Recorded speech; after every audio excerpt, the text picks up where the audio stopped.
আল্লাহ ভাগ করলেন প্রথমত দুইটা, এক নম্বরে জান্নাতের দল, দুই নম্বরে জাহান্নামীদের দল। আল্লাহ দুইটা ভাগ করে দুনিয়ার মানুষের জানায়া দিলেন।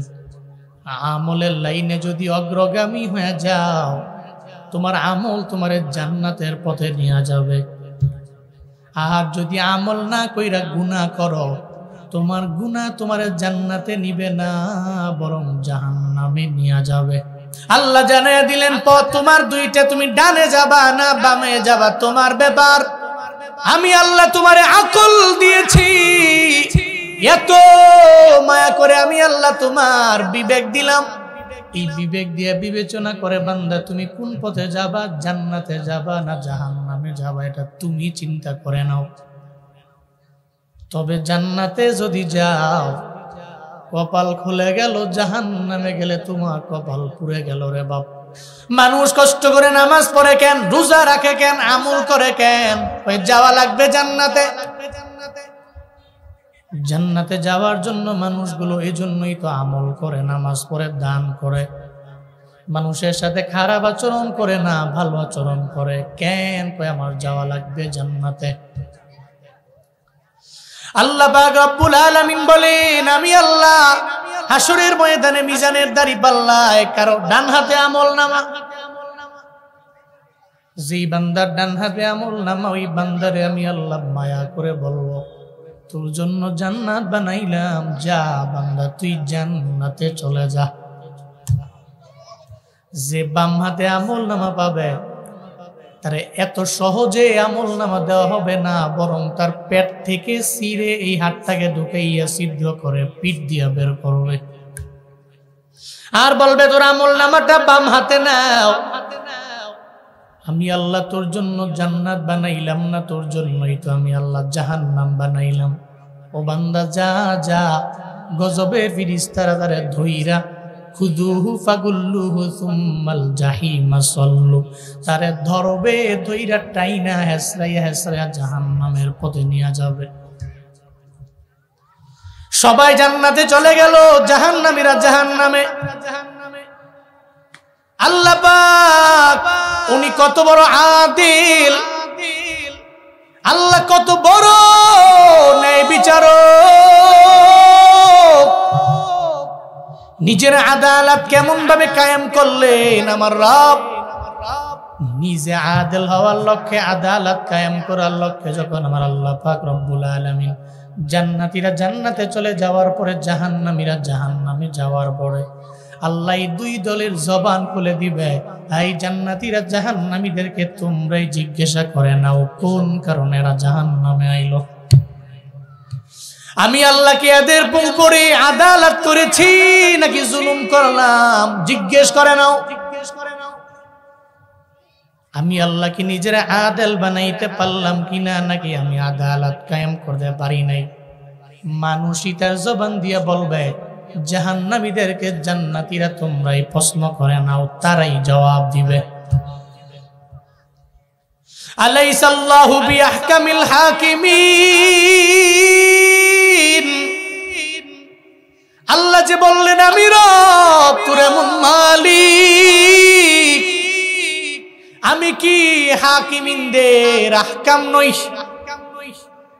দুনিয়ার যত হাকিম আছে সব হাকিমের লিডার কি আমি আল্লাহ নই? আমি আল্লাহ তো হাকিমিনদের আহকাম। এমন বিচার করলে হলে আমি রব, আমি আল্লাহ আদালত করি, ইনসাফ করতে পারি। কারো উপরে আমি আল্লাহ বাড়ায়া দেই না, আবার কারো উপরে আমি আল্লাহ কমায়া দেই না, চাপায়া দেই না। ফামান ইয়ামাল মিথকালা যাররাতিন খায়রান ইয়ারা ওয়া মান ইয়ামাল মিথকালা যাররাতিন শাররান ইয়ারা। বান্দারে অনুপরিমাণ যাররা পরিমাণ অন্যায় করলে তুমি দেখতে পাবা, যাররা পরিমাণ নেকের কাজ করলে আল্লাহ হিসাব দিয়া দিবে। আল্লাহর আদালতে টাকা চলে না, আল্লাহর আদালতে বাড়ির পাওয়ার চলে না, আল্লাহর আদালতে গাড়ির পাওয়ার চলে না, আল্লাহর আদালতে ক্ষমতার পাওয়ার চলে না, আল্লাহর আদালতে সব বান্দা সমান। এই বাঞ্ছারামপুর একটা রিক্সাওয়ালা রবের দরবারে যেমন দাম, এই বাঞ্ছারামপুরের এমপির রবের দরবারে ঠিক তেমনই দাম। শুধু তাই না রে বাবা, বিরোধী দলের নেত্রী রবের দরবারে যেমন দাম, আবার বর্তমান দলের নেত্রী রবের দরবারে তেমন দাম। আল্লাহ দেখে না বান্দার কি পরিমাণ পরিমাণে পাওয়ার, আল্লাহ দেখে না বান্দার কি পরিমাণে ক্ষমতা, আল্লাহ দেখে না বান্দার কত টাকা আছে, আল্লাহ দেখে না বান্দার কয়টা বাড়ি আছে, আল্লাহ দেখে না বান্দার কয়টা গাড়ির মালিক, আল্লাহ দেখে না বান্দা কোন দিকে দৌড়ায়। বান্দার কি দেখে আমার রব?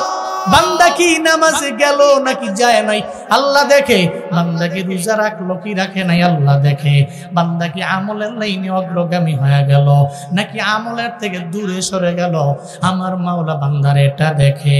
এটা ছাড়া অন্য কিছু এমন আছে যে আমার আল্লাহ দেখে না। আল্লাহ কয় আমি আল্লাহ তোর উপরে আদালত কায়েম করলাম কি করলাম না, এটা জান্নাতীরাই তোকে জিজ্ঞাসা করবে। তখন জাহান্নামীরা নিজেই জান্নাতীদেরকে জবাব দিয়া দিবে। শুধু তাই না, জান্নাতীদের জবান যখন আল্লাহ খুলে দিল জাহান্নামীদের বরাবর, এই জান্নাতীরা তোমরা জাহান্নামীদেরকে প্রশ্ন করে নাও কেন তারা জাহান্নামে আইলো। মনের মধ্যে প্রশ্ন জাগতে পারে, জান্নাতের মধ্যে কোনো আযাব নাই, শাস্তি নাই, নিয়ামতে ভরা, জাহান্নামে আযাবের অভাব নাই। কত পরিমাণে ভয়ঙ্কর, যে আগুন এত ভয়ঙ্কর, এত কালো, এত অন্ধকার, অন্ধকারাচ্ছন্ন এই কালো জাহান্নামের আগুনের ব্যাপারে মদিনাওয়ালা নবী নিজেই জানায়া দিলেন। উকিদা আলান নারি আলফা সানাতিন হাত্তা ইয়াবিয়াদ্দাত সুম্মা উকিদা আলাইহা আলফা সানাতিন হাত্তা ইহমাররাত সুম্মা উকিদা আলাইহা আলফা সানাতিন হাত্তা ইসমাদ্দাত ফাহিয়া সাউদাউ মুসলিমা। মদিনাওয়ালা নবী কয় আল্লাহ যেদিন জাহান্নাম বানাইলেন, আল্লাহ বললেন ও গজবের ফেরেশতা এই জাহান্নাম 1000 বছর জ্বালাও না। যখন কোনো পারমিশন দেওয়া হলো এবং আদেশ করা হলো, গজবের ফেরেশতারা জাহান্নামের আগুনে জ্বালাইতে লাগলেন। জ্বালাইতে জ্বালাইতে এমন একটা হালাত, হাত্তা ইহমাররাত, লাল হয়ে গেল। 1000 বছর জ্বালাইলো, লাল হয়ে গেল। এরপরে আল্লাহ কয় ও গজবের ফেরেশতা, জাহান্নামের আগুনে শুধু 1000 বছর নয়, বরং আরো 1000 বছর জাহান্নামের আগুনে জ্বালাও। সুম্মা উকিদা আলাইহা আলফা সানা, এরপরে আবার 1000 বছর জাহান্নামের আগুন জ্বালাইলো। এরপরে হয়ে গেল হাত্তা ইয়াবিয়াদ্দাত, এরপরে এটা সাদা হয়ে গেল। এরপরে গজবের ফেরেশতারা রবের দরবারে যায় আর যা বলে হে মালিক আমায় বলেন না এই জাহান্নামের আগুন কি আরো 1000 বছর জ্বালানো লাগবে কিনা। আল্লাহ তখন বলল এই জাহান্নামের আগুনে আরো 1000 বছর জ্বালাও। হবে না বান্দার জন্য 1000 বছর জ্বালাইলা, লাল হয়ে গেল, আরো 1000 বছর জ্বালাইলা, এরপরে সাদা হয়ে গেল, এরপরে আবারও জ্বালাও। সুম্মা উকিদা আলাইহা আলফা সানা, নবীজি বলেন এরপরে আবার 1000 বছর জাহান্নামের আগুন জ্বালাইলো।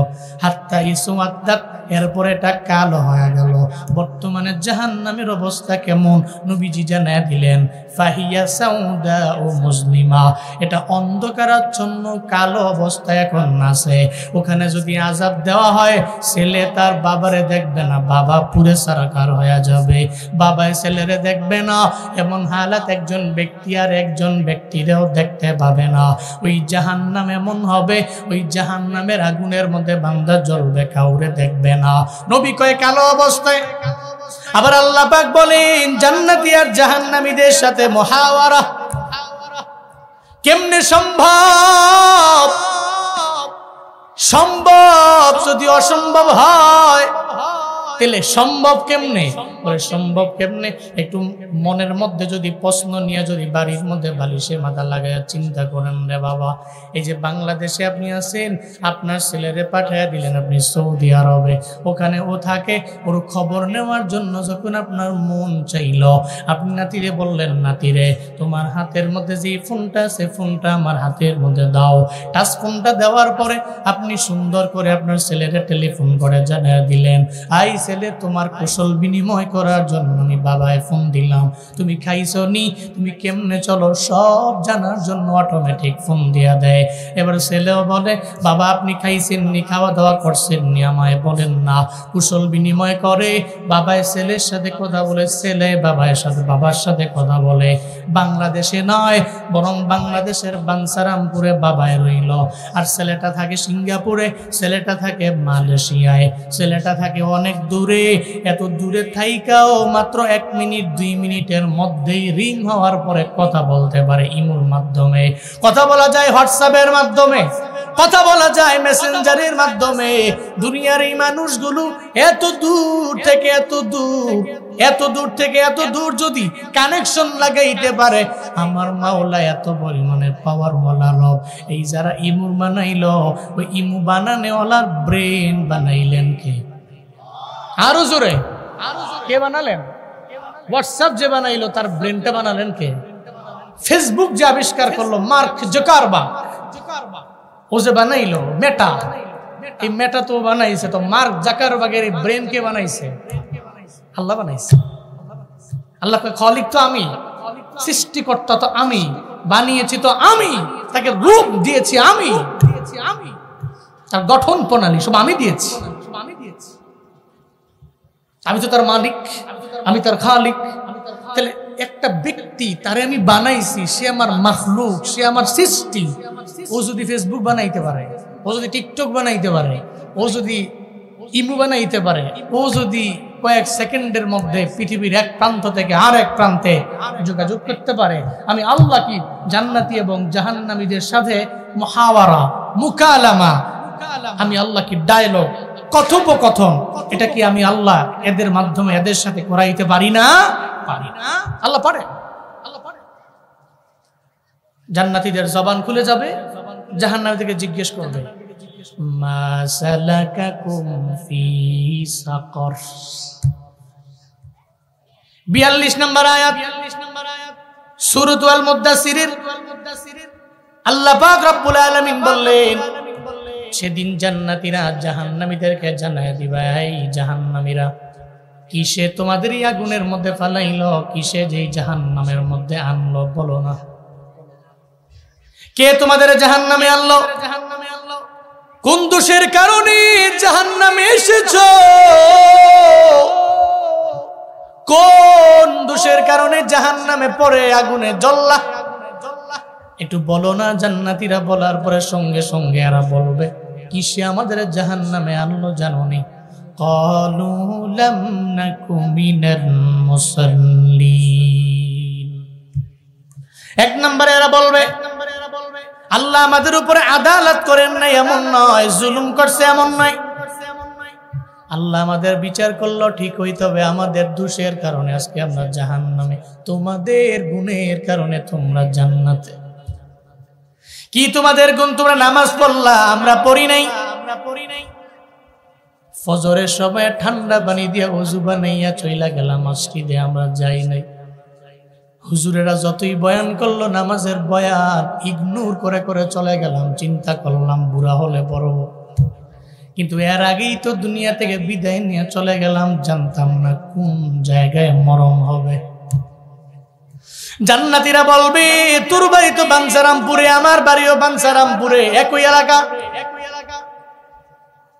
একই বাজার থেকে বাজার করলাম, একই হাট থেকে মাছ কিনলাম, একই জায়গায় ছিল বসবাস, কিন্তু আজকে তুই জাহান্নামে গেলা, আমি জান্নাতে চলে আইলাম। কেমনে কি?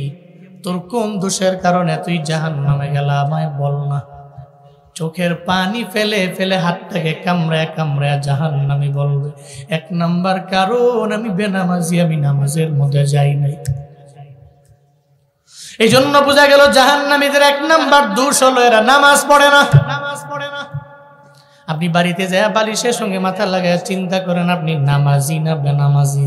আপনি যদি নামাজি হন এর মানে জান্নাতি, আপনি নামাজি না এর মানে আপনি জাহান্নামী। কারণ কি জানেননি? কারণ বেনামাজিরাই জাহান্নামে থাকবে, এদের দোষ, এদের দোষটা এরা জান্নাতীদেরকে জানায় দিবে জান্নাতীরা। আমরা কেন জাহান্নামে আসলাম? নামাজের কারণে আমরা জাহান্নামে আসলাম। আমরা পড়ি নাই, নিজের মুসল্লিও বানাইতে পারলাম না, এই কারণে আজকে জাহান্নামের মধ্যে আমরা আগুনে পুড়ে পুড়ে অঙ্গার হইতে লাগলাম। এর মানে বোঝা যায় আমি যদি জান্নাতে যাই তাহলে আমার নামাজ লাগবে, নামাজ লাগবে। শুধু তাই না, নিজে আবার নামাজও কায়েম করার জন্য নিজের মসজিদের মধ্যে যাওয়া লাগবে। একা একা না, অরকাউ মা'আর রাকিঈন ওয়াসজুদু মা'আস সাজিদিন। যারা রুকুকারী এদের সঙ্গে গিয়ে রুকু করা লাগবে, যারা সেজদা দেনেওয়ালা এদের সঙ্গে যে সেজদাও দেওয়া লাগবে। আল্লাহ কয়, এক নম্বরে জাহান্নামীরা বলবে আমি রুকুকারীদের সঙ্গে যাই নাই, আমার চলাফেরা তো এমন একটা ব্যক্তির সঙ্গে ছিল তো সুদি লেনদেন করতো, কত ঘুষ খাইতো, ওর সাথে ছিল আমার চলাফেরা, ওর সাথে আমার বসবাস, আমি এদের সঙ্গেই তো চলতাম, কোনো নামাজিরই আমার বন্ধু বানাই নাই। মনে রাখবেন রে বাবা, এই যে সামনে নির্বাচন আসতেছে, আপনি কারে বন্ধু বানাইবেন এটা আপনারও ব্যাপার। আপনি কি আপনার এমন এক ব্যক্তিরে বন্ধু বানাইবেন যেই বন্ধু নামাজের নাই, যেই বন্ধু রোজা রাখে না, যেই বন্ধু আমলের লাইনে অগ্রগামী হয় না, এমন এক বন্ধুরে বন্ধু বানাইবেন না। এমন এক ব্যক্তিরে আপনার লিডার বানাবেন না, এমন এক ব্যক্তিরে আপনার উলুল আমর বানাবেন না, যেই ব্যক্তি নির্বাচিত হওয়ার পরে মানুষের উপরে অন্যায়ের মাত্রা বাড়ায়া দেয়, জুলমের মাত্রা বাড়ায়া দেয়, চাঁদাবাজির মাত্রা বাড়ায়া দেয়, এমন ব্যক্তিরে আপনি নির্বাচিত করবেন না। এটা আপনার আমানত। আপনি জান্নাতে যেতে হলে এই ব্যক্তির আমানতটাকে ঠিক রাখা এমন একটা ব্যক্তিরে নির্বাচিত করবেন, হাসরের ময়দানে রবের দরবারে বলা যাবে, ও আল্লাহ, একজন নামাজি বান্দারে আমি নির্বাচিত করলাম, একজন রোজাদার ব্যক্তির সাথে আমি সম্পর্ক লাগাইলাম, একজন আমলওয়ালা ব্যক্তির সাথে আমার সম্পর্কটা আমি লাগাইলাম। মনে রাখবেন, যারা জান্নাতি মানুষ এরা ভালো মানুষের বন্ধু বানায়, আর যারা জাহান্নামী এদের দোষ হলো এরা খারাপ মানুষের বন্ধু বানায়। ঠিক কিনা? যারা ভালো মানুষ, জান্নাতি মানুষ, এরা ভালো মানুষ রে আরেকটা জান্নাতি মানুষ রে বন্ধু বানায়। যারা খারাপ মানুষ, জাহান্নামের পথের পথিক হয়ে ওর ভিতরে দোষের কোনো শেষ নাই, ও দেখবেন ওর বন্ধু, ওর আশেপাশের চলাফেরার ব্যক্তি একটাও নামাজ পড়ে না, একটাও রোজা রাখে না, ঠিক মতো আমল করে না, মাদক দ্রব্য সেবন করে, মানুষের উপরে জুলুম করে, নির্যাতন করে, দুর্নীতিবাজ। এই সমস্ত ব্যক্তি দেখবেন তার ডানে, তার বামে, তার সামনে, তার পেছনে। মনে রাখবেন, যারা ভালো মানুষ তারা ভালো মানুষের সঙ্গেই চলাফেরা করে, যারা খারাপ তারা খারাপ ব্যক্তিদের সাথেই চলাফেরা করে। তবে ওদিন আফসোস করবে জাহান্নামীরা, করলাম কি? নিজে তো পড়লামই না, ভালো মানুষের সাথে চললাম না।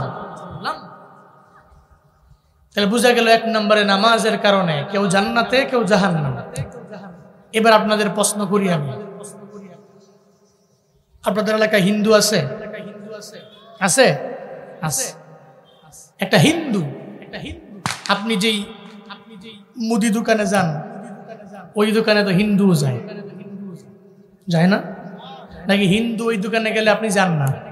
অবশ্যই যান। হিন্দু যেই দোকানে যায়, মুদি দোকানে, আপনিও গেলেন। শুধু তাই না, হিন্দু পাঞ্জাবি পরে আপনিও পড়লেন। মাঝে মাঝে দেখবেন হিন্দুরাও টুপি টুপি লাগায় চলে, আছে। আবার অনেক হিন্দু আছে দেখবেন দাড়ি এত বড় লম্বা, such as for example Rabindranath Thakur, ওর দাড়ি এত বড়। এর মানে কি এর এত বড় দাড়ি এ মুসলমান? থাকবে না কেন? ও পাঞ্জাবি পরে জন্য মুসলমান না। আপনি যেই দোকানে গেলেন ওই দোকান থেকে কিনা মাল খাইলো মুসলমান হয়ে গেল না? ও তো কালেমা পড়ে নাই, ও তো আমল বিল আরকান করে নাই, ও তো ইকরার বিল লিসান বললে, ও তাসদিক বিল জিনান নাই। ওর মৌখিক স্বীকৃতি থাকলেও অন্তর দিয়ে লালন করে না। ও মৌখিক স্বীকৃতি থাকলেও ও জীবনেও কোনোদিন নামাজ পড়ে না। তাইলে আপনি গরু গোস্ত খান, হিন্দুরা গরু গোস্ত খায় না? কথা কই না কেন? আরে সমানে খায়। আমগো এলাকায় হিন্দু দিয়া ভরা, আমার বাড়ির আশপাশে হিন্দুও নেই। একদিন আমি মাহফিলে যাব, বাজারে আসার পরে এক হিন্দু আমার গাড়ি থামাইছে, আমি গ্লাস নামাইলাম, বললাম যে মাহফিলে যাব, ডিস্টার্ব করো কেন, ব্রেক দিছো কেন হুদাই? কই আপনি প্রতিদিন মাহফিলে যান, মাঝে মাঝে কি আম করে নেওয়া যায় না? হিন্দু মানুষ, তুমি অপবিত্র, তোমারে মাহফিলে নেমো, এর পবিত্র জায়গা, তুমি আগে মুসলমান হওয়া লাগবে। আপনি আমার অপবিত্র কইলেন? আমি একটু আগে স্নান করে বাইতে আইছি। আমি কই এই সান হেই সান না, তুমি কালেমা পড়া লাগবে। ইন্নামাল মুশরিকুনা নাজাস, আল্লাহ বলেছেন মুশরিকরা অপবিত্র। কালেমা পড়ার আগে ওর কাছে কিছু দেওয়া যাবে, ফ্রেশ হওয়া লাগবে কঠিন ভাবে কালেমা পড়ে। হযরত ওমরের দিকে দেখেন না, হযরত ওমর নবীর গর্দান আনার জন্য রওনা তরবারি নিয়ে, প্রতিমধ্যে যাওয়ার পরে কই যাও? কই মুহাম্মদের গর্দান আনবো। কি রাগ শরীরে, যার মুখের আগে হাত চলে, মুখের আগে কি চলে? হাত চলে। কয় নবীরে মারার আগে আগে দেখো তোমার বোন ফাতেমার ঘরের কি হাল।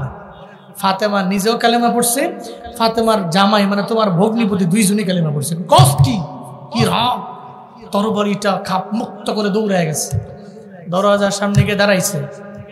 যে কার জানি সাউন্ড পায়, ভিতরে হযরতে খাব্বাব রাদিয়াল্লাহু আনহু ফাতেমা এবং তার জামাইকে সহিফা পড়াচ্ছে, কোরআন পড়াচ্ছে। পড়েন সুবহানাল্লাহ। হযরত ওমর দরজার সামনে দাঁড়ানো, খাব্বাব একটু পরে উকি দিয়া দেখে ফাঁকা দিয়া ওমর তরবারিতে দাঁড়ায় আছে। খাব্বাব কয় খাইছে রে, যার কথার আগে হাত চলে হেদি দাঁড়ায় রইছে, আবার তরবারি লই আজকে আমি নাই। হযরত খাব্বাব কয় ফাতেমা, আত্মগোপনের কোনো রুম আছে? সেই রুমটা আমারে দাও, আমি লুকিয়ে যাই। বুঝেন নাই? মানুষ যখন বিপদে পড়ে তখন তো আত্মগোপনেই যায়। চলে গেছে, আত্মগোপনে চলে গেছে। হযরত ওমরের জন্য দরজা ওপেন করে দেওয়া হয়েছে, ভিতরে ঢুকছে। দেখো এই ফাতেমা, আমি যেই মুহাম্মদে যাওয়ার জন্য তো পাগল কেন? হ্যাঁ কইতে লাগলো, হুজুর আমরা তো জানি আপনাকে খাওন বালা। সারা বাংলাদেশের মানুষ আর কিছু জানে বা না জানে, কয় খাওন তো বালা হুজুর। এইটা আছে আবার ভালো। হুজুর কেমনে চলে, কিভাবে চলে, হে দেহার টাইম নেই, খালি কয় যে দেখছো নি কারবারটা, পেটটা কত বড়, খালি খায় আর খায়। একটু আস্তে হাঁটলে কয় খাইছে, দেখো না আজকে আমার দাওয়াত 3 সাইডটা, হাঁটতেও তো পারে না। গাড়ি জোরে টান দিলে কয় কি মাহফিল কয়টা, 5টা নাকি? আস্তে চালালে কয় মনে হয় দুর্বল, মাহফিল নাই। বুঝছেন না? দোষ আছে অনেক, হুজুরদের দোষ ধরে অনেক। তো অনেকে মজা করে ধরে, মজা করে, আবার অনেকে সিরিয়াসলি হুজুরদের বদনাম করে। আছে না, আছে না, সমাজে আছে না? এর কোনো কাজ নাই, দেখবেন খায় লইয়া কোনো কাম নাই, খালি হুজুরের পিছনে পড়ে রয়েছে, ওর কোনো কাজ নেই, খায় নিয়ে। ওয়াইল ইউর ওন মেশিন, নিজের চরকায় তেলের খবর নাই, খালি অন্যের চরকায় তেল দেওয়ার জন্য খালি ঘুরে। বহু আছে, নিজের খবর নেই। ওর ঘরে ওর বউ নামাজ পড়ে না, ওর কন্যা নামাজ পড়ে না, ছেলে নামাজ পড়ে না, কেউ পড়ে না, ও খালি পড়ে আছে আরেকজনের নিয়ে। না, এটা মুসলিমে কামেল করতে পারে না।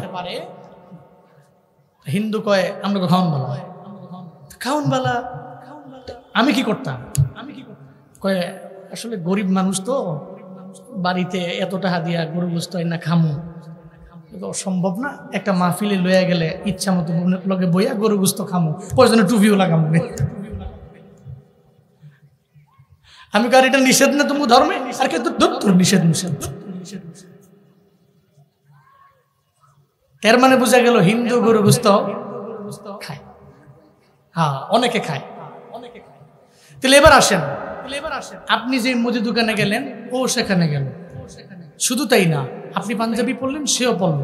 আপনার গালের মধ্যে দাড়ি আছে, তার গালের মধ্যেও দাড়ি। আপনি টুপি পরলেন, ও টুপি লাগাইলো। আপনি গরু গোস্ত খাওয়ার জন্য বাজার থেকে কিনলেন, ও কিনাই না খাইলো। তাহলে পার্থক্যটা দুইজনের মধ্যকার কই পাইলাম রে বাবা? পার্থক্য হলো ওরে কাশি দিয়া বাইন্দাও নামাজের মধ্যে নেওয়া যাবে না। আর যারা মুসলমান জান্নাতে যাওয়ার জন্য পাগল পাড়া, ফজরের আজান হয়ে গেলেও ঘুমাবে না, দৌড়াইয়াও নামাজের মুসল্লায় চলে যাবে, ঠিক কিনা? এটা এদের মাঝে পার্থক্য, বাইনাল আবদি ওয়া বাইনাল কুফরি তারকুস সালাহ। একজন মুমিন নামাজের জন্য দূরে যাবে, আর একজন কাফেরও নামাজের জন্য যাবে না, রোজা রাখবে না, ও আমল করবে না, ও ভালো লাইনে জীবনে আগে যাবে না। এটাই তো পার্থক্য।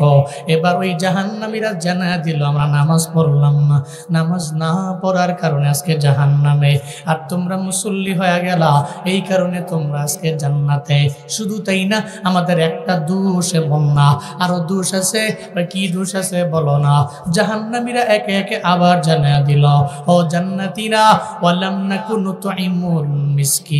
আমরা তো এমন ছিলাম, তোমাদের দরওয়াজার মধ্যে একটা ভিখারি যাওয়ার পরে ওই ভিখারিকে তোমরা ফিরাইয়া দাও নাই।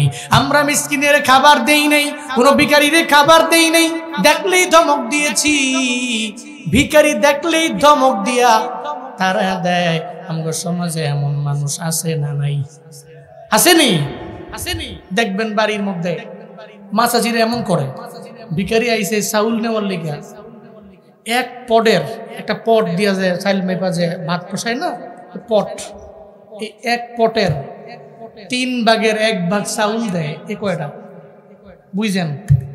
একদিন নাতিরে দায়িত্ব দিছে, তুই চাল দিবি। নাতিয়ে করছে কি, হাফ পট দিয়া লাইছে। হ্যাঁ, নাতিরে এমন ধমক দিছে, কইছে জীবনে কোনোদিন আর কোনো হগিন্নি বিটি আইলে তুই ভিক্ষা দিবি না, দেম আমি। বুঝেন নাই? দেম আমি। তুই 1 ফুটের অর্ধেক দিয়ে লাইছো চাইল, করছো কি তুই? শুধু তাই না, বহু মহিলা এমন আছে, বহু মহিলা আছে, ভিখারি দেখলে ও দরওয়াজা ভিতর দিয়ে সিটকারি দিয়া হইয়া থাকে, তো ভিখারি বিটি আইয়া ঘুরে গেলে ডাইকা ঢুকে যায়। মানে এর মনে মিসকিন অসহায় ভিখারি, এর দেখলে গায়ে জ্বলে, গায়ে চলে। ওই চলে গেছে ওই দিক দিয়ে 1 লক্ষ টাকা, খবর নাই, ওই 10টার হিসাব করতেছে। এরকম বহু লোক আছে। জাহান্নামীদের দোষ হলো এরা মিসকিনদের খাওয়ায়, নিঃস্ব অসহায় এতিম, যাদের এই পৃথিবীতে কেউ নাই, এদের খাওয়ায় জান্নাতীরা। আর এদের খাওয়ায় না, এদের আশপাশেও যায় না, এদের দায়িত্ব নেয় না, এতিম মিসকিনদের পাশে গিয়ে দাঁড়ায় না জাহান্নামীরা। কারণ জাহান্নামীরাই জাহান্নাম থেকে বলবে, লাম নাকু নুতঈমুল মিসকিন, আমরা তো মিসকিনদের খাওয়াই নাই, এই জন্য জাহান্নামে, আর তোমরা খাওয়াইছো এই কারণে জান্নাতে। এই জন্য মিসকিন, অসহায়, এতিম, দুস্থ, এই মানুষগুলোরে খাওয়াতে হবে, এই মানুষগুলোরে ডাকবেন, কাছে আনবেন। আপনার যে মায়ে চলে গেল, আপনি মারা থাকলে খাওয়াইতেন না? প্রতি বছরে বছরে একটা জামা বানাই দিতেন না? একবারে না পারলেও আপনার বাবা একটা লুঙ্গি কিনা দিতেন না? একটা পাঞ্জাবি বানাইতেন না আপনার বাবার জন্য? আপনার বাবার জন্য, আপনার মায়ের জন্য, আপনার পরিবারের ভালাইয়ের জন্য এটা এতিমরে ডাকলেন, ডাইকে না খাওয়াইলেন। হাসান কি চলবে না? বয়ান চলবে? আপনি খাওয়াইলেন। 2 নম্বরে জাহান্নামীদের দোষ হলো এরা জীবনেও কোনোদিন কোনো এতিম মিসকিনদের এরা খাওয়ায় না, এতিমদের খাওয়ায় না। অথচ মদিনাওয়ালা নবীর গুণ ছিল, নবীর পাশ দিয়ে এমন কোন এতিম যায় নাই যে এতিমের মাথার মধ্যে আমার মায়ার নবী হাত বুলাইয়া দেন নাই, এমন কোন এতিম দুনিয়ায় নাই। নবীর পাশ দিয়া গেলেন, আমার মায়া নবী তার মাথার মধ্যে হাত বুলাইয়া দিলেন এবং জানিয়ে দিলেন, উম্মতেরা, কোন একটা এতিমের মাথার মধ্যে যদি তোমরা হাত বুলাইতে পারো, এতিমের মাথার চুল বরাবর সওয়াব আল্লাহ তোমার আমলনামায় দিয়ে দিবে। মায়ার নবীর জন্য এতিমদেরকে এত কদর করতেন, কারণ আমার মায়া নবীর মতো এতিমও কেউ নাই, যিনি দুনিয়াতে আসার পরে বাবার বিন্দু মাত্র পরিমাণ আদর পান নাই। 6 বছর বয়সে মাকেও হারাইয়া ফেললেন বাবার কবর জিয়ারতের জন্য যাইয়া। আমার মায়ার নবীও ছিলেন এতিম, এ কারণে এতিমদের কদর উনি দিতেন। এই জন্যই জীবনে কোনোদিন কোনো এতিম আমার মায়ার নবীর পাশ দিয়া গেলে ধমক দিতেন না, নবী তারে ডাইকা নিয়ে যাইতেন। হঠাৎ করে একদিন খেলাধুলার এক মাঠের মধ্যে আমার মায়ার নবী যায় দেখে সব ছেলেরা খেলে, একটা ছোট বাচ্চাও খেলাধুলাও করে না, মাঠের কিনারায় বৈশা বৈশা কান্না করে। নবীজি গেলেন আর যা বললেন, ও বালক তুমি খেলো না কেন? তুমি খেলো না কেন? তুমি মাঠের কিনারায় বৈশা বৈশা চোখের পানি ফালায়া ফালায়া কান্না করো, আমি নবীরে বলো না। নবী গো আমি কেমনে খেলবো? খেলার জন্য আমার মন চায় না, কারণ আমার মাও নাই, আমার বাবাও নাই। এই দুনিয়াতে আমি বড় একজন এতিম, আমি মা হারাইলাম, আমার বাবা হারাইলাম, আমি একা। এই কারণে আমি খেলতেও গেলে খেলতে পারি না, খেলতে মন চাইলেও খেলি না। আমি যেখানেই যাই আমার মায়ের কথা আমার বড্ড মনে পড়ে যায়, আমার বাবার কথা মনে পড়ে যায়। এই কারণে নবী আমি আপনার পাশে এসে দাঁড়ায় রইলাম। আমি জানি আপনি আসলে আপনার সাথে আমার মোলাকাত হবে। আর যেখানে এতিম আছে, এতিমদেরকে জীবনে কোনোদিন আপনি ফালাইয়া দিয়ে যান না, ও পয়গম্বর আমার। এই কারণে আমি আপনার সামনে পড়ে গেলাম। আমার মায়ার নবী কয়, ও এতিম চলো না, আমি তোমাকে সঙ্গে করে লইয়া আমার বাসার মধ্যে নিয়ে যাব। এতিমটাকে সঙ্গে করে লইয়া আমার মায়ার নবী চলে গেলেন হুজরা মুবারকের মধ্যে। আমার মায়ার নবী গেলেন আর হুজরা মুবারকের মধ্যে যে আমার মায়ের নবী উম্মাহাতুল মুমিনিন হযরতে আয়েশা সিদ্দিকা রাদিয়াল্লাহু তাআলা আনহা উনারে বললেন, ও আয়েশা এই বাচ্চাটারে তোমার দরবারে নিয়ে আসলাম, ওরে সুন্দর করে গোসল করায়া দাও। কারণ জানো না রে আয়েশা, আমি নবীজির মাও নাই, বাবাও নাই। ও আয়েশা, আমি খেলাধুলার মাঠের কিনারে যখন গেছি, ওখানে যাওয়ার পরে আমি ছেলেটারে দেখছি ও একা একা চোখের পানি ফালায়া ফালায়া কান্না করে রে আয়েশা। কারণ তার মাও নাই, তার বাবাও নাই। আমি জানি রে যার মা নাই, বাবা নাই, তার কদর আমি পরিপূর্ণ দিতে পারি। ও আয়েশা, তোমার দরবারে নিয়ে আসলাম, তারে সুন্দর করে গোসল করাইয়া দাও। তারে গোসল করাইয়া আমি নবীর হাতে হ্যান্ড ওভার করে দাও। যখন গোসল করাইলেন, এবারে এতিম ছেলেটারে সঙ্গে সঙ্গে আমার মায়ার নবীর হাতের মধ্যে দিয়ে দিলেন। মায়ার নবী বললেন, এই ছেলে তোমার আজকে থেকে কোনো চিন্তা নাই, কোনো টেনশন নাই। এই জগতে তুমি মা হারাইলা, তুমি বাবা হারাইলা, তোমার কোনো চিন্তা নাই, টেনশন নাই। আজকে থেকে আমি নবীরে তুমি মনে করবা তোমার বাবা, আর ঘরের মধ্যে উম্মাহাতুল মুমিনিন আয়েশা তারে মনে করবা তোমার মা। জীবনেও তুমি চিন্তা করবা না তোমার বাবা নাই, জীবনেও তুমি চিন্তা করবা না তোমার মা নাই। দৌড়ে চলে যায় ছোট্ট বালক খেলাধুলার পাশে, ওই খেলার মাঠের পাশে যাইয়া ওই বালক মনে মনে চিন্তা ভাবনা করে, আমার নবী হলেন আমার বাবা, আর নবীর স্ত্রী আমার মা। আমি বাবা হারাইছি তো কি হয়েছে আমার? আমার তো চিন্তা নাই, আমার টেনশন নাই। আমি মা হারাইছি তো কি হয়েছে? আমার চিন্তা নাই, আমার টেনশন নাই, আমার কোনো চিন্তা নাই। কারণ ঘরের মধ্যে আমার একজন মা আছে, উনি মুমিনিন, সত্যত মুমিন আছে, সব মুমিনের মা হলেন আয়েশা। আজকে থেকে নবীও বলল, আমি হলাম, আমি ওই ওনারে মা বানাইলাম, নবীরে বাবা বানাইলাম, আমার বিন্দু মাত্র পরিমাণ কোনো চিন্তা নাই। আমার মায়ার নবী এই ছেলেটারে বড় করলেন, মানুষের মতো মানুষ বানাইলেন। নবী জানিয়ে দিয়া গেলেন, এমন এতিমদের দায়িত্ব যদি তোমরা চলার পথে নিতে পারো, একটা এতিমের পাশে যদি এসে দাঁড়ায় যাইতে পারো, স্বয়ং আমার আল্লাহ নিজেই তোমার পাশে এসে দাঁড়ায় যাবে, চিল্লায়া পড়া যাবে কি মারহাবা। নবী বললেন, আমি দাঁড়ায় গেছি, আল্লাহ তুমি যদি কোনো এতিমদের পাশে দাঁড়াও, নিজে এসে দাঁড়ায় যাবে। আমি দাঁড়াইতাম এদের পাশে, মিসকিনদের পাশে, নিঃস্বদের পাশে, অসহায়দের পাশে, এতিমদের পাশে, দুস্থদের পাশে নবী দাঁড়াইতেন। শুধু কি তাই না, নবীজি এতিম, মিসকিন, অসহায়, দুস্থ, গরিব এই সমস্ত ব্যক্তি যেন নিজে খাটতেন, নিজে খেটে নিজের উপার্জিত টাকা পয়সা এদেরকে দান করতেন। এটা নবীর গুণ ছিল। ইন্নাকা লাতাসিলুর রাহমা ওয়া তাহমিলুল কাল্লা ওয়া তুকসিবুল মা'দুম ওয়া তুঈনু আলা মা নাওয়াইবিল হক। কি গুণে গুণান্বিত উনি ছিলেন। এক নাম্বার, আম্মা জান খাদিজা বলতেন, ইন্নাকা লাতাসিলুর রাহমা, আপনি তো আত্মীয়তার বন্ধন ছিন্ন করেন না। জীবনেও কোনোদিন আপনার রব আপনারে ভুলবে না, আপনার ভিতরে সেই গুণটা আছে, আপনি আত্মীয়তার বন্ধন ছিন্ন করেন না। ওয়া তাহমিলুল কাল্লা, যার পেটে খাবার নাই আপনি তারে যা খাওয়াইয়া দেন, আপনি তো গুণে গুণান্বিত। 3 নাম্বার অতুকসিবুল মাদুম, আপনি তো একটা মাজুর ব্যক্তি, একটা মাদুম ব্যক্তি, একটা অসুস্থ ব্যক্তি। এই ব্যক্তি কাজ করতে পারে না, ও ঠিক মতো আর্ন করতে পারে না, ইনকাম করতে পারে না। তুকসিব, আপনি নিজেই তো উপার্জন করেন, নিজে উপার্জন কইরা এই মাদুম মাজুর ব্যক্তিটারে আপনি নিজে গিয়া খাওয়ান। আপনি তো এই গুণে গুণান্বিত। অতঈনু আলা মা নাওয়াইবিল হক, আপনি তো যারা হকের কথা বলে, হকের কথা বলতে গিয়ে যারা বিপদে পড়ে, মুসিবতে পড়ে, এই সমস্ত ব্যক্তিদের ব্যাকগ্রাউন্ডে গিয়ে আপনি দাঁড়িয়ে যান। আপনি তো এই গুণে গুণান্বিত। আপনি চিন্তা করেন কেন, টেনশন করেন কেন? জীবনেও কোনোদিন আপনার রব আপনাকে ভুলে যেতে পারে?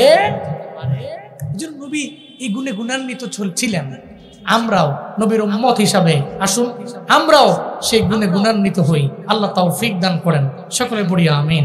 তাহলে ওই গুণে গুণান্বিত হইলে ফায়দা, জান্নাতীওয়ালাদের গুণ এটা, এরা মিসকিন, এতিম, অসহায় মানুষদের পাশে দাঁড়ায়। আর জাহান্নামীদের দোষ এটা, এরা এতিম, মিসকিন, গরিব মানুষের পাশে দাঁড়ায় না। এরপরে আসেন, জাহান্নামীরা বলবে আমাদের আরো কিছু দোষ আছে তো। ওয়াকুন্না নাকুদু মাআল খাইদিন, সঙ্গে সঙ্গে জানায় দিল আমাদের শুধু দোষ আমরা নামাজ পড়ি না এমন না, আমাদের শুধু এর দোষ আছে আমরা এদের সাথে অন্যায় আচরণ করি, এতিমদের সাথে এমন না। আমরা তো দুনিয়াতে চলার পথে দোকানের মধ্যে যাইতাম, ওই দোকানের মধ্যে গিয়ে গিয়ে আমরা এদের সাথে খুশ গল্প করে করে আমরা মজার ছলে মিথ্যা বলতাম, গীবত করতাম। আছে না নাই?